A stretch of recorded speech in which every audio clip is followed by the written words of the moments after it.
Bonjour à tous. Aujourd'hui, on va continuer notre cours sur la notion d'algorithme.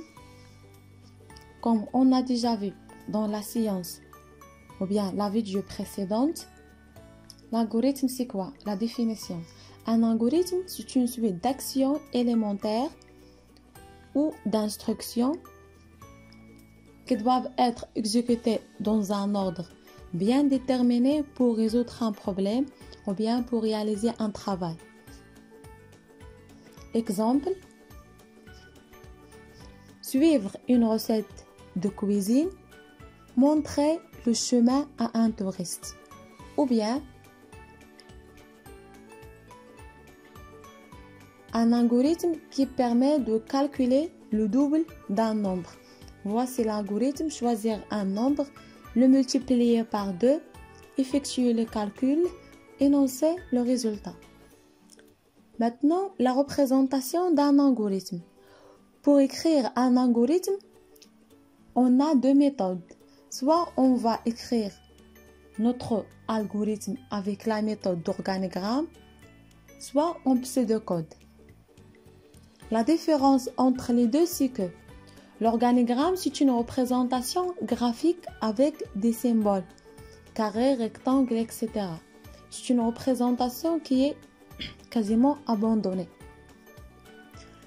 Le pseudocode, c'est une représentation textuelle plus pratique pour écrire un algorithme et c'est une représentation largement utilisée. Pour nous, on va baser et on va utiliser la méthode de représentation. On va baser et on va utiliser la méthode de représentation en pseudocode car elle est pratique et plus facile. Maintenant, un algorithme écrit en pseudocode est composé de trois parties suivantes. La première, c'est l'entête, puis la partie déclarative et le corps. Le format d'un algorithme écrit en pseudocode: on va écrire la partie de l'entête, suivie de la partie déclarative, et pour le corps, on va commencer par le mot début, les instructions, puis fin. L'entête d'un algorithme, c'est quoi? Alors, l'entête est constituée de mots algorithme suivis d'un nom identifiant de l'algorithme. Par exemple, algorithme somme, algorithme calcul. On peut avoir d'autres exemples. Maintenant, la partie déclarative, c'est quoi? La partie déclarative comprend une liste des données d'algorithmes utilisés dans le corps de cet algorithme.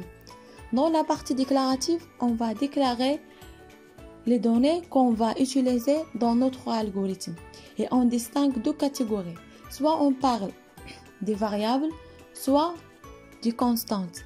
Quelle est la différence entre les deux? Alors, la variable, c'est quoi? Une variable, c'est un objet ou bien un espacement mémoire dont le contenu peut être modifié par une action durant l'exécution d'un algorithme. La variable, c'est un emplacement dans la mémoire qui permet de stocker les données. Les caractéristiques d'une variable. Pour définir une variable, il faut préciser deux choses: son nom et son type. Et voilà la syntaxe de déclaration de la variable. Comme vous voyez ici, on va écrire le mot variable, le nom de la variable, son type. Pour choisir un nom, on a deux règles. La première, c'est que le nom doit commencer par une lettre alphabétique.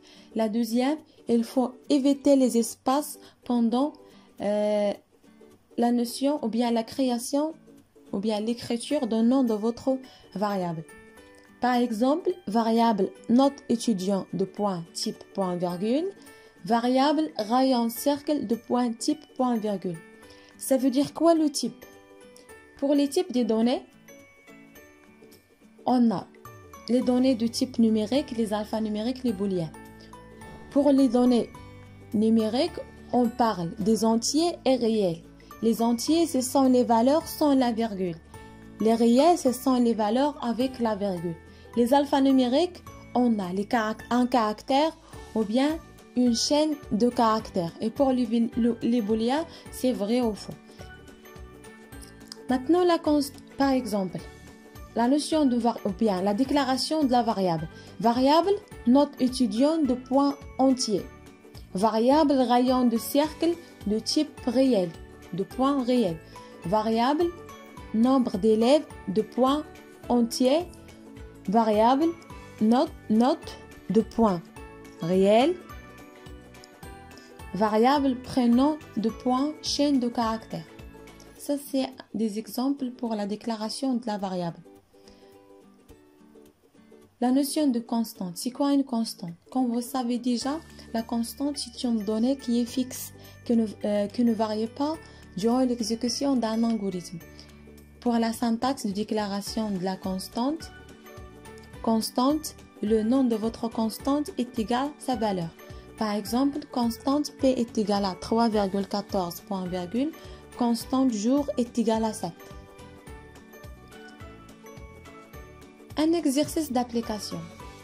Vous rédigez la partie de l'entête et la partie déclarative d'un algorithme qui permet de calculer et afficher la surface d'un rectangle.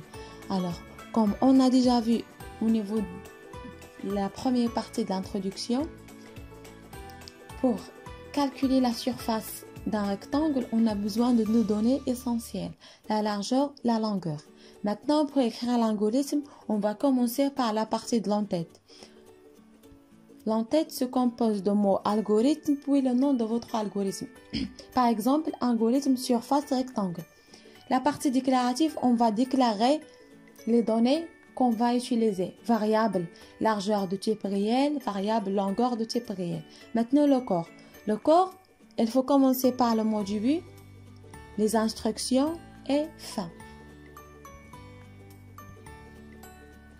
Un autre exercice d'application.